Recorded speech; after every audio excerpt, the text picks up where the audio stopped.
Un orologio per ricordare a tutti che il tempo è scaduto, non si può più rimandare l'emergenza criminalità. E Graziano Stacchio, il paladino di Nanto, a puntare la sveglia e a regalarla a Matteo Salvini in visita pastorale da Milano. Cosa posso dire? Cosa posso fare? Che futuro posso darci io ai miei nipoti? Glielo chiederà anche a Salvini? Queste sono le cose più importanti. Noi abbiamo bisogno di pace e di tranquillità.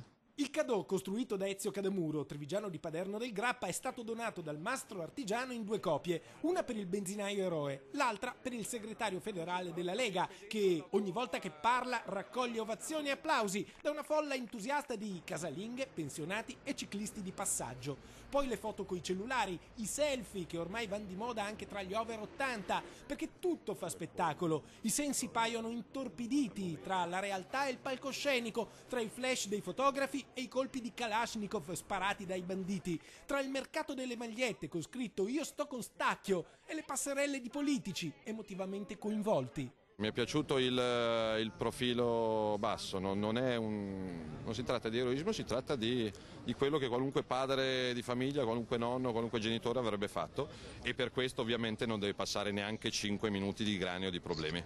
Anche Matteo Salvini cammina sul red carpet della cronaca drammatica che invita a riflessioni serie e profonde. C'è bisogno di riforme, è la giustizia che le chiede per voce del popolo, è la cronaca dei furti, delle rapine, delle sempre più frequenti incursioni criminali a imporlo. Così le istanze di Nanto diventano cavalli di battaglia su cui salgono partiti e candidati che non vogliono e non possono più far finta di niente. Ci sono dei rapinatori con la fedina penale lunga mezzo chilometro che sono in giro a rompere le palle al prossimo, e quindi in Italia purtroppo se vieni condannato a 10 anni di carcere dopo 2 anni sei fuori per l'indulto, lo svuotacarcere o lo sconto di pena.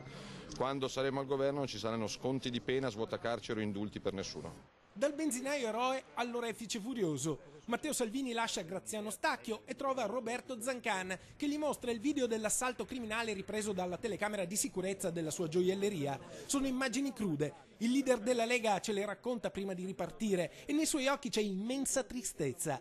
L'inferno di Nanto lascia il segno, un solco profondo che dal Veneto porta a Roma, al Parlamento, per trasformare le paure in leggi e la rabbia in riforme. Uno con la maschera di gomma che prende a sprangate l'ingresso con una ragazza dentro e uno che inizia a sparare col Kalashnikov fuori, serve che la politica tocchi con mano queste cose, veda quei video lì, farei vedere a qualche buonista in televisione quel video lì della ragazza.